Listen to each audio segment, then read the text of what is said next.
Buenas tardes a todos. Gracias por la invitación a Intramed, a Marina. Y bueno, un poco lo que vamos a trabajar es el tema de interoperabilidad, estándares, terminologías y otras yerbas. Son conceptos básicos hoy para la salud digital y que normalmente conocemos en forma aislada, así que lo que vamos a tratar de hacer en esta presentación es tratar de dar un poco de coherencia a todos estos conceptos. Mi nombre es Marcelo Carrascal, soy el CEO y el CPO de Juba, que es una empresa en la que trabajamos básicamente con el tema de interoperabilidad y tratamos de trabajar con las terminologías y con las ontologías para potenciar de alguna manera las aplicaciones y mejorar el trabajo de los profesionales y el trabajo de el proceso de atención y, por supuesto, la calidad de atención al paciente. Así que sin más vueltas, vamos a tratar de empezar. Básicamente, vamos a hablar un poquitito del proceso de atención. Se ha hablado muchísimo, hay muchísimas definiciones del proceso de atención, pero yo quiero trabajar con una definición en particular. Para mí, el proceso de atención es una red de conversaciones, ¿sí? Es decir, son personas hablando. ¿Qué personas? Los pacientes, enfermeros, médicos, financiadores, estadísticos, facturadores, farmacéuticos, bioquímicos, son todos aquellos miembros del equipo de salud, por supuesto, en relación con el paciente. ¿Sí? ¿Y cuáles son las necesidades que tenemos para poder conversar? ¿Sí? Las necesidades para poder conversar son tres necesidades básicas: el lenguaje, el habla y la lengua. ¿Qué diferencia hay entre estas tres cuestiones? El lenguaje es la capacidad que tenemos los seres humanos, no solo los seres humanos, hay otros seres que también tenemos la capacidad de expresarnos. Es algo que viene cableado, digamos, en nuestra esencia, en nuestro ser, y tenemos la capacidad de expresarnos básicamente porque somos seres sociales. No podemos valernos por nosotros mismos y la capacidad del lenguaje es una capacidad, ¿sí?, de la que depende nuestra supervivencia. ¿Sí? Es decir, sin capacidad de lenguaje, el ser humano no sobreviviría.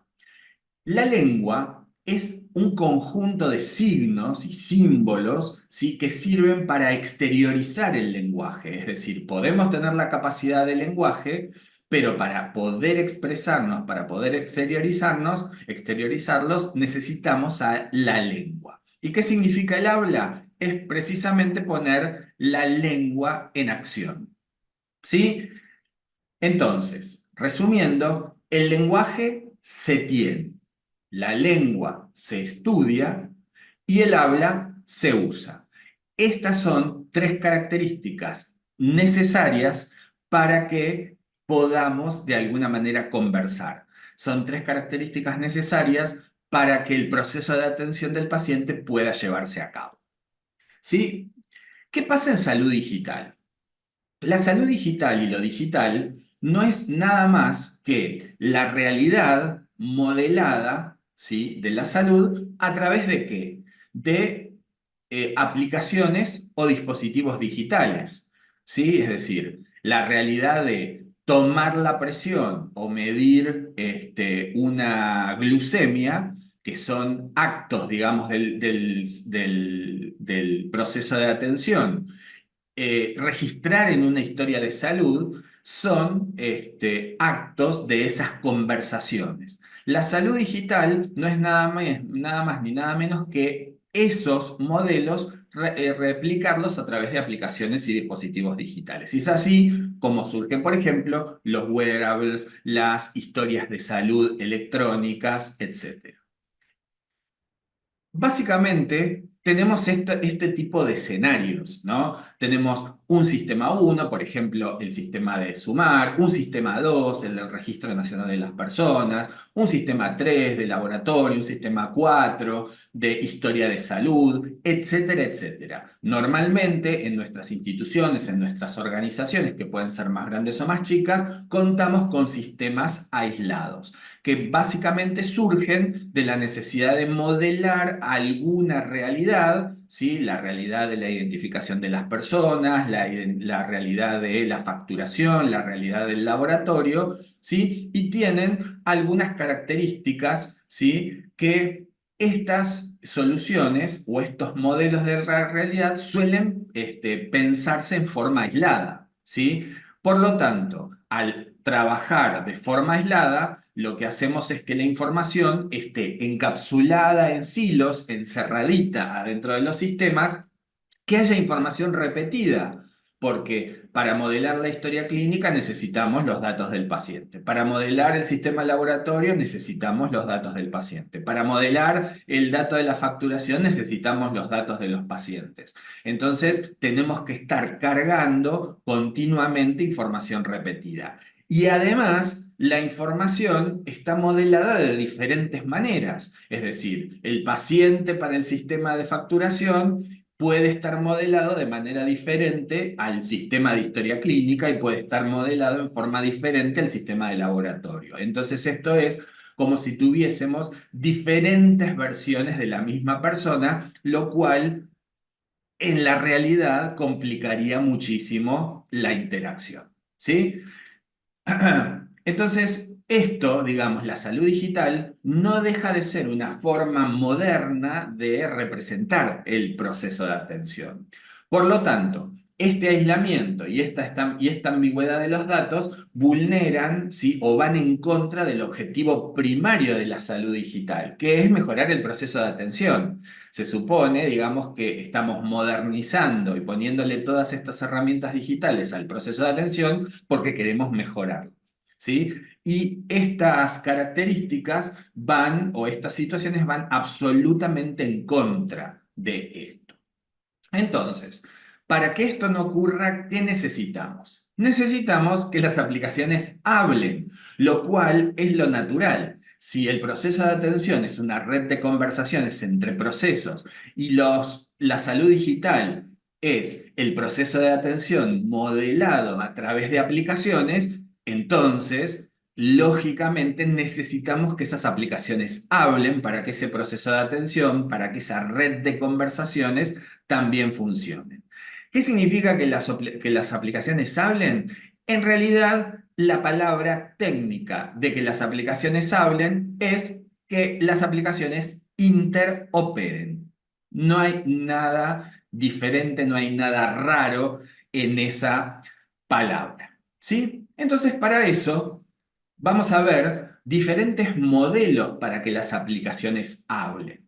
El primer modelo es el modelo de integración. Normalmente hablamos, vamos a integrar las aplicaciones, etcétera, etcétera. Pero, ¿qué es el modelo de integración? Imaginemos a las Naciones Unidas, donde tenemos delegados. Tenemos el delegado de China, tenemos el delegado de Argentina, tenemos el delegado de Inglaterra o del UK y tenemos el delegado de Qatar. ¿Sí? Los delegados debieran hablar entre ellos. Entonces, ¿qué pasa? ¿Sí? ¿Qué pasaría si el delegado chino tiene que hablar con el delegado argentino? Y bueno, normalmente debiéramos hablar, ambos delegados debieran hablar chino y ambos delegados debieran hablar castellano, argentino o rioplatense. ¿Qué pasa si el delegado argentino tuviese que hablar con el delegado de Gran Bretaña? Entonces, ambos delegados debieran hablar español e inglés. Y así sucesivamente. El delegado para Qatar y China, ambos debieran hablar chino, ambos debieran hablar catarí y así sucesivamente. Entonces, el tiempo y el esfuerzo requerido para que todos los delegados hablen los idiomas o las lenguas de otros delegados, imagínense un delegado tomándose el tiempo para hablar español, inglés, chino, catarí, etcétera, ¿sí? Cada embajador debería conocer y hablar muchas lenguas, lo cual lleva un montón de tiempo, un montón de recursos, extremada cantidad de ambigüedades y por lo tanto, ante las ambigüedades, innumerable cantidad de conflictos. ¿Sí? Entonces, ¿qué tiene que ver la ONU con esto? Básicamente, ese modelo es lo que llamamos, desde el punto de vista de sistemas, una arquitectura de integración. ¿Cómo sucede esto? Bueno, si necesito que el sistema 1 hable con el sistema 2, necesito crear una interfase donde ambos hablen sus propios lenguajes. El sistema 1 hablará con el sistema 5, deberá conocer la lengua del sistema 5 y el sistema 5 conocer la lengua del sistema 1. Y sucesivamente debieran ocurrir estas cosas. Esto es lo que se llama arquitectura de integración. ¿Cuál es la situación de esto? Que para dos sistemas yo necesito una interfase, digamos, alguien que hable español-inglés, inglés-español. Para tres sistemas necesito tres interfaces: español-inglés, español-francés, francés, español-inglés, español-francés, francés-inglés. Para cuatro sistemas necesito cinco interfaces. Ya la cantidad de interfaces empieza a convertirse en un problema, porque son más que los propios sistemas. Para seis sistemas, 15 interfaces, y así sucesivamente. Para n sistemas necesitamos n por n-1 sobre 2. Si yo acá dijese necesito 20 sistemas, tendría 20, ¿sí? Por por n-1 dividido 2, ¿sí? Entonces, la integración puede ser buenísima para algunos casos, ¿sí? Para otros casos se vuelve un enorme problema. Entonces, aparecen lo que se llaman las arquitecturas de interoperabilidad. ¿Y qué mejor manera que esta manera un poco extraña de definir qué es una arquitectura de interoperabilidad? Todos ustedes lo van a poder leer sin problemas siguiendo este grafo. La arquitectura de interoperabilidad permite que interactúen los nuevos sistemas de información entre sí y que también interactúen los nuevos sistemas de información con los viejos sistemas de información y a su vez que interactúen los viejos sistemas legados entre sí. La arquitectura de interoperabilidad evita el altísimo costo de tener que reescribir los sistemas de información y evita el tiempo exagerado también de reescribir los sistemas viejitos, ¿sí? Y además posibilita que los sistemas de alto nivel, orientados a la alta gerencia, a los ciudadanos, etcétera, puedan desarrollarse. ¿Sí? Entonces, con este grafo, muy sencillito, nosotros podemos definir perfectamente de qué se trata la interoperabilidad. La interoperabilidad, en otras palabras, es la capacidad que tienen diferentes sistemas para acceder, intercambiar y utilizar datos de manera coordinada, conjunto, dentro de los sistemas y entre los sistemas. ¿Sí? Entonces, es esa capacidad. Es decir, que si tienen capacidad para intercambiar datos, intercambio de datos e intercambio de información es conversar, ¿sí? Entonces, las conversaciones se pueden dar hacia adentro de los sistemas o entre sistemas. Entonces ahí tenemos la definición de interoperabilidad. Que los sistemas hablen, ¿sí? Que usen una lengua común. Y esa lengua, como vimos en la diapositiva anterior, a diferencia del lenguaje, tiene que ser aprendida. ¿Ok? Entonces, ya vimos el viejo modelo de integración de la ONU. ¿Qué pasaría si la ONU fuese una ONU interoperable? Pues bien, normalmente la ONU le exige a sus embajadores que hablen tres idiomas oficiales: el inglés, el francés y el español. Entonces, todos los embajadores deben conocer estas lenguas, ¿sí? Para poder expresarse, disminuyendo por lo tanto el tiempo de estudio, disminuyendo las ambigüedades, disminuyendo los problemas, ¿sí? ¿Y qué significa que la ONU haya puesto estas tres lenguas y no haya puesto, por ejemplo, una lengua inventada por la ONU? ¿Se acuerdan del Esperanto famoso, la lengua de las lenguas? que es una lengua artificial, ¿sí? No, no, la ONU decidió, vamos a hablar lenguas que ya estén perfectamente formadas, ¿sí? Y que no haya ambigüedades. Esas lenguas se llaman estándares. Son lenguas estándares, ¿sí? Entonces, básicamente, la interoperabilidad lo que hace es elegir lenguas comunes y preferentemente que sean lenguas estándares, ¿sí? Entonces, con esto ahorramos un montón de tiempo, un montón de recursos, un montón de ambigüedades y un montón de conflictos. Entonces, ¿qué son los estándares? Los estándares se convierten en las herramientas fundamentales de la interoperabilidad. ¿Sí? Un estándar es un documento técnico que está diseñado para ser utilizado como guía, como modelo, como recomendación o incluso como definición. ¿Ok? Es simplemente eso. Y otra definición del estándar es un consenso reproducible de cómo hacer las cosas. ¿Sí? Es decir, hubo gente que ya consensuó, que ya tuvo los problemas que nosotros estamos empezando a enfrentar, ¿sí? Entonces, se hace un consenso y de ese consenso lo que se permite es que alguna cosa se pueda reproducir. ¿Sí? ¿Cuál es el beneficio de los estándares? Muy simple. Ahorran tiempo, ahorran discusiones y ahorran problemas. ¿Por qué? Porque son el conocimiento destilado de un montón de gente que ya tuvieron los líos que nosotros ya tuvimos. Ya tuvieron esos problemas, ya se enfrentaron y ya encontraron parte de esas soluciones.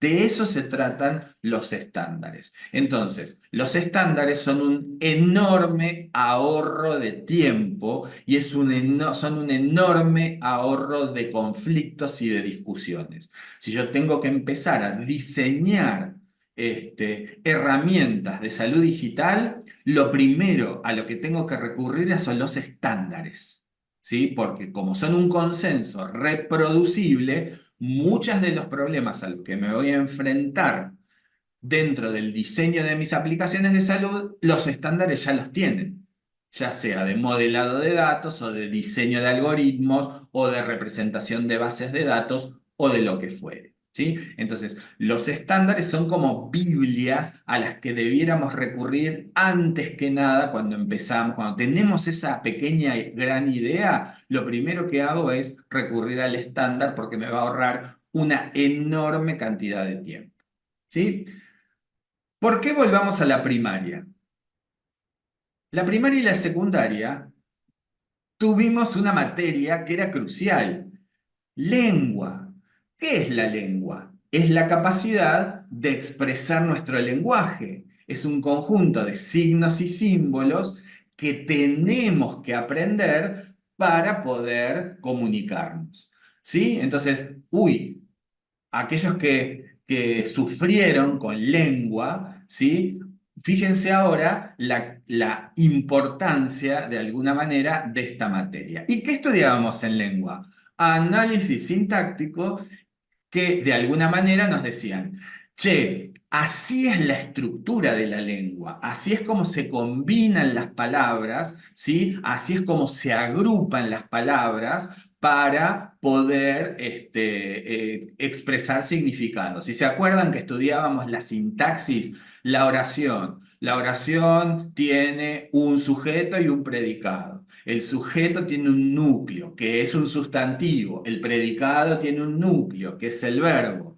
Al núcleo del sujeto se lo pueden modificar, modificadores directos y modificadores indirectos. Los adjetivos son calificadores, modificadores directos del sustantivo. ¿Sí? Todas esas cosas que representan la sintaxis tienen que ver con la estructura de cómo vamos a combinar las palabras.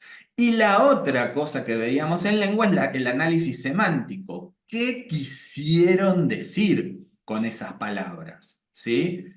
Entonces se estudia el significado de las palabras y de las expresiones. La palabra vaca tiene el significado vaca. Ahora, hay otras expresiones como, por ejemplo, soy una tumba, ¿sí? Que tienen un sentido literal y un sentido figurado, y la semántica, el significado, quiere decir, no que soy una tumba literalmente, sino que contame un secreto que no voy a decir nada. ¿Ok? Entonces, sintaxis y semántica son dos cuestiones cruciales de la lengua.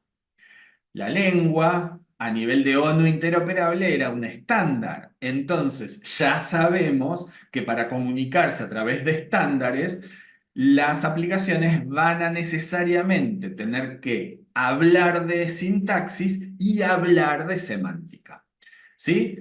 Entonces, en la idea de interoperabilidad hay dos grandes definiciones. Primero, la interoperabilidad lo que quiere es intercambiar información, ¿sí? La habilidad de intercambiar información, es decir, yo te empaqueto estos datos y te los paso, de eso se encarga la interoperabilidad sintáctica. Y después, la otra función de la interoperabilidad es, bueno, vos me pasaste la información, necesito usarla, ¿sí? La utilización de la información, ¿sí? Y que esa información pueda ser comprendida por el otro, ¿sí? Sin que su significado se pierda, hablamos de interoperabilidad semántica, que son dos de los cuatro niveles de interoperabilidad a los que queremos abordar. ¿Sí? Vamos a hablar un poquitito de interoperabilidad sintáctica. La interoperabilidad sintáctica es la que define la estructura de cómo vamos a intercambiar los mensajes. Simple y llano. ¿Sí? No es nada que no conozcamos y usemos a diario. Pero ¿cómo? ¿Cómo vamos a usar interoperabilidad sintáctica? ¿De cuándo a diario uso interoperabilidad sintáctica? Pues sí, mis queridos interlocutores. Los formularios en blanco, de los cuales tantos tenemos en salud, formulario de consultorio, formulario de precrisis, formulario de pancreatitis, formulario de sistema perinatal, formulario, no son ni nada más ni nada menos que una necesidad de tener información estructurada de cierta manera, porque el lenguaje común sería imposible, ¿sí? Poder procesar esa información. Entonces, de alguna manera lo que decimos, che, vamos a usar un formato estándar dentro de una organización, o estándar dentro de un sistema de salud, o estándar dentro de un país. Es decir, la historia clínica perinatal, este formulario es estándar incluso a nivel regional. ¿Ok?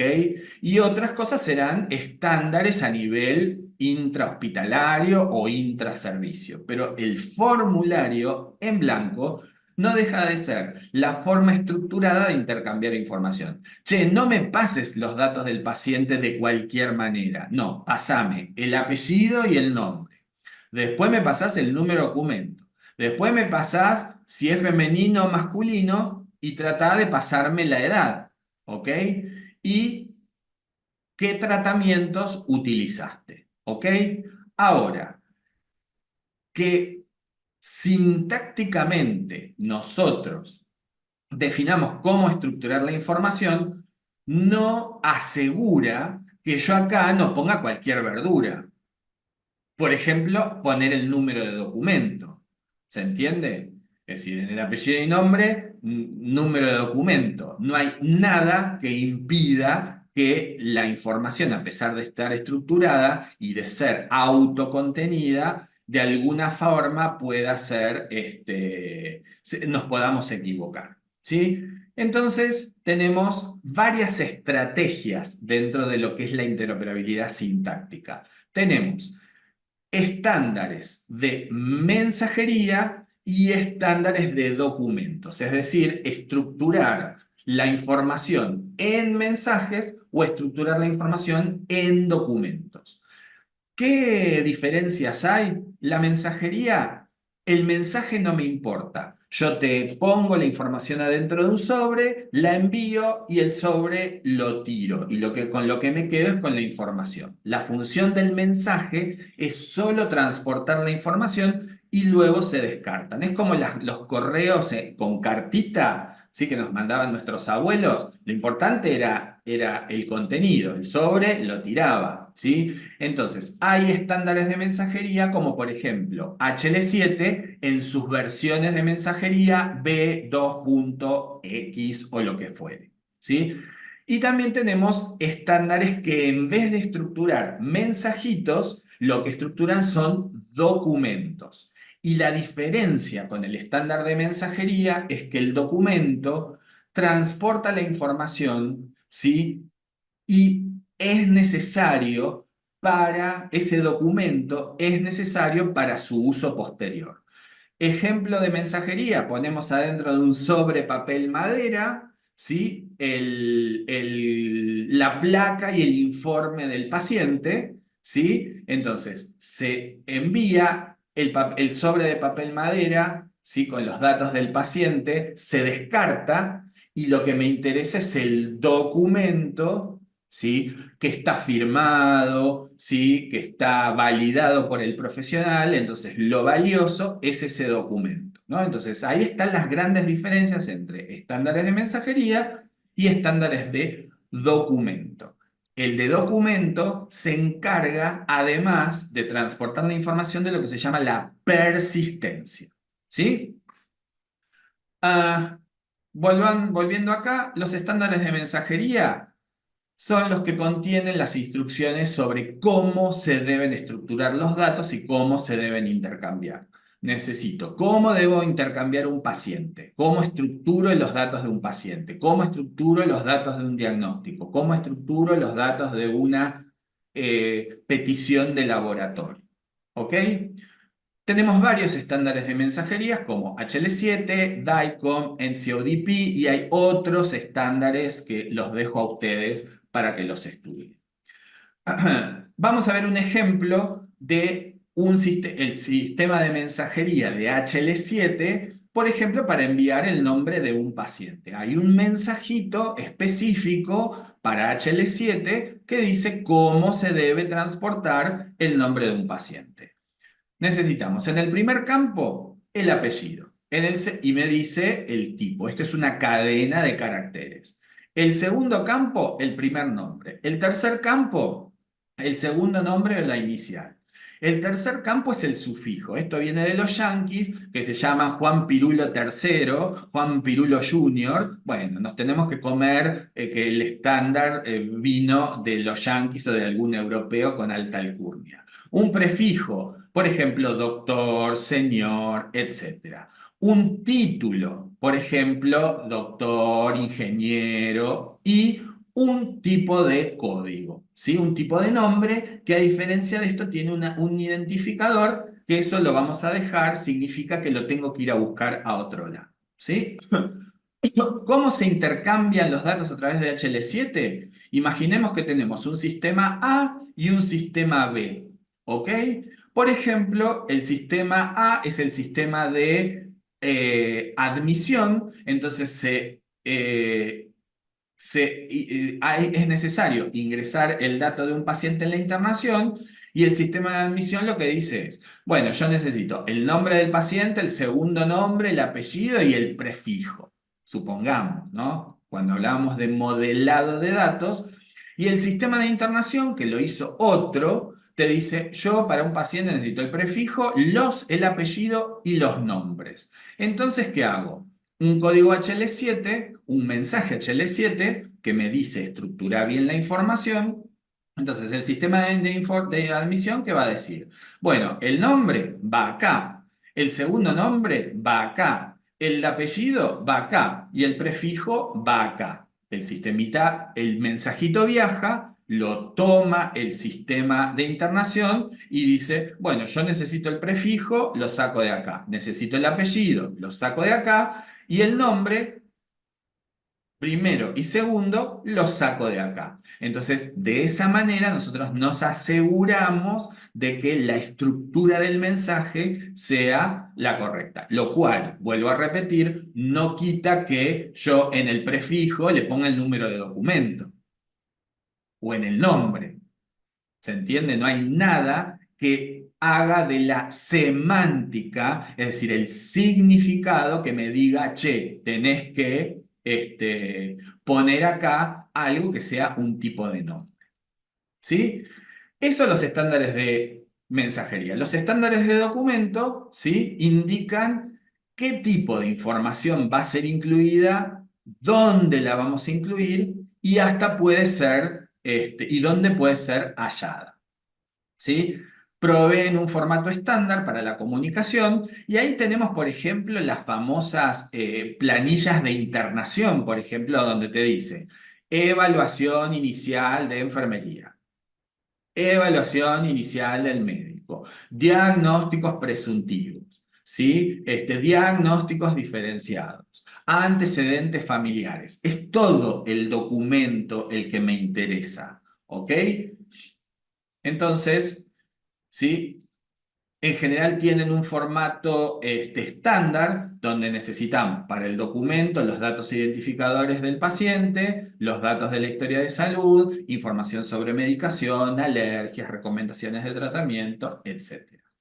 HL7, la organización, también tiene un estándar de documentos, que en este caso se llama CDA, ¿sí? Y que es un estándar diseñado por HL7 que lo que busca es lo que buscan los estándares de documentos, es decir, la persistencia, es decir, yo agarro el documento y necesito guardarlo, ¿ok? Y para justamente posibilitar la comunicación de los documentos clínicos. ¿Sí?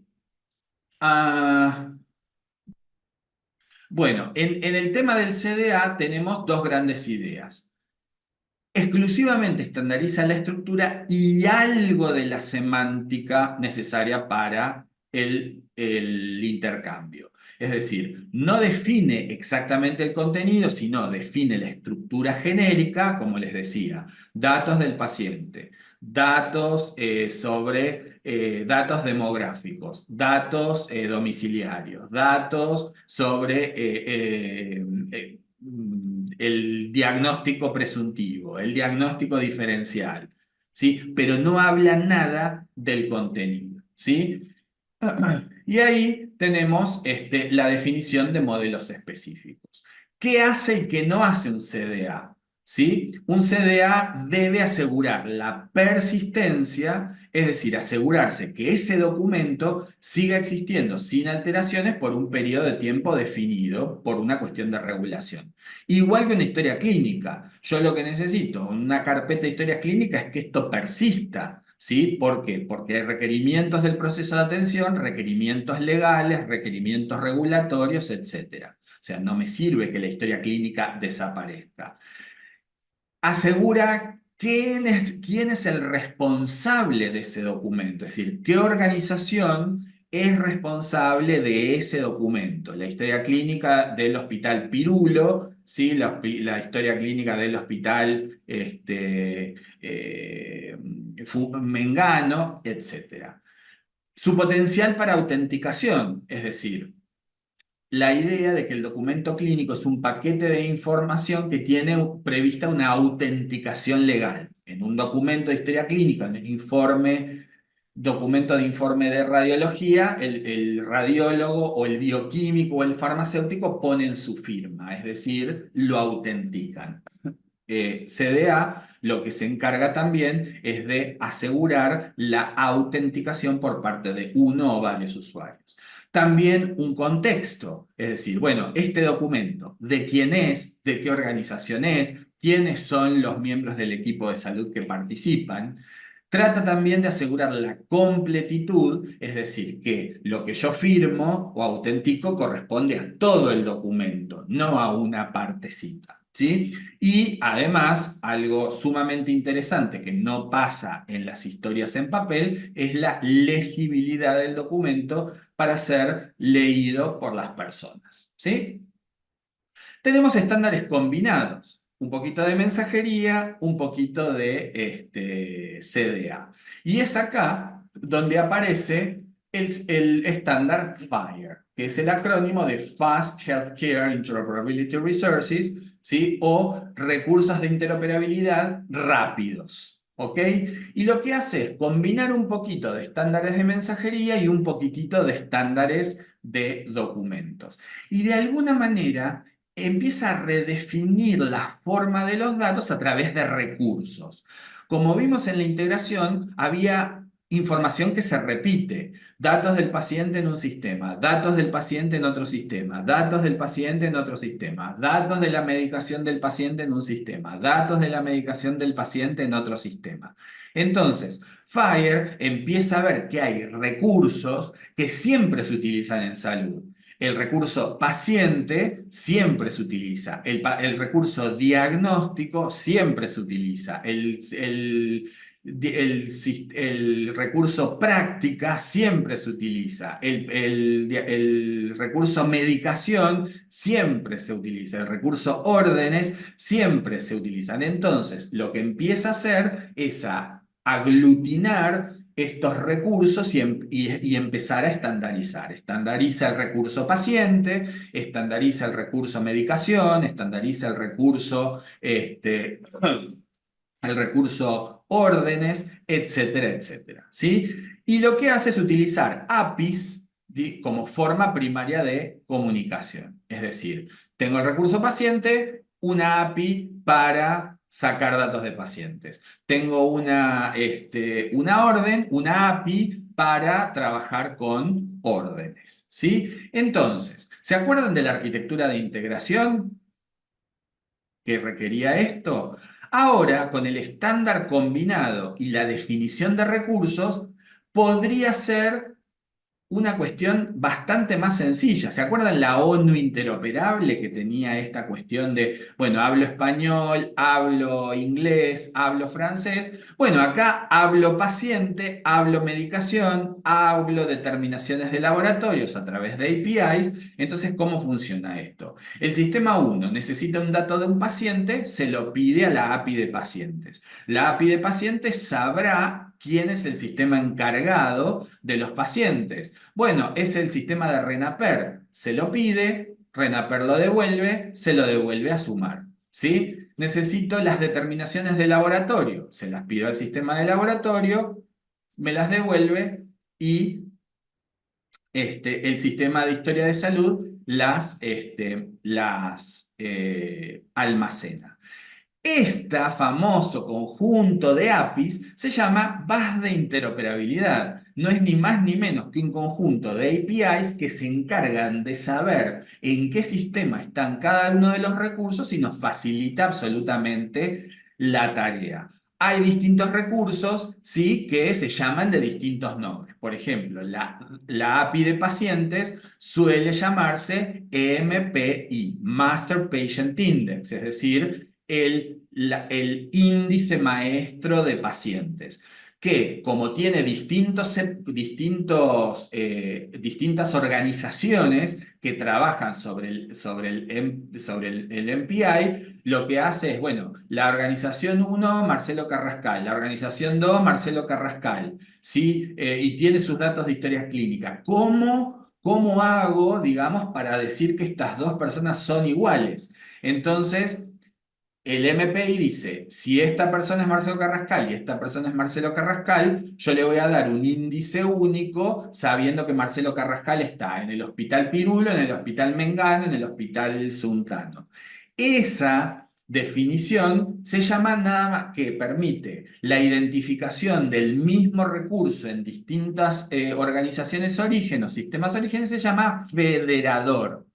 El federador de pacientes o el federador nacional no es nada más ni nada menos que esto, que cada una de las organizaciones de la nación que tienen datos sobre Marcelo Carrascal o de Juan Pirulo, los condensen, digamos, en un único código, ¿sí? Que representa a la misma persona, que representa la misma medicación, que representa la misma determinación, ¿sí? Eso se llaman federadores. Entonces, el famoso bus de interoperabilidad y el famoso federador son estas cosas muy, muy, muy, muy sencillas.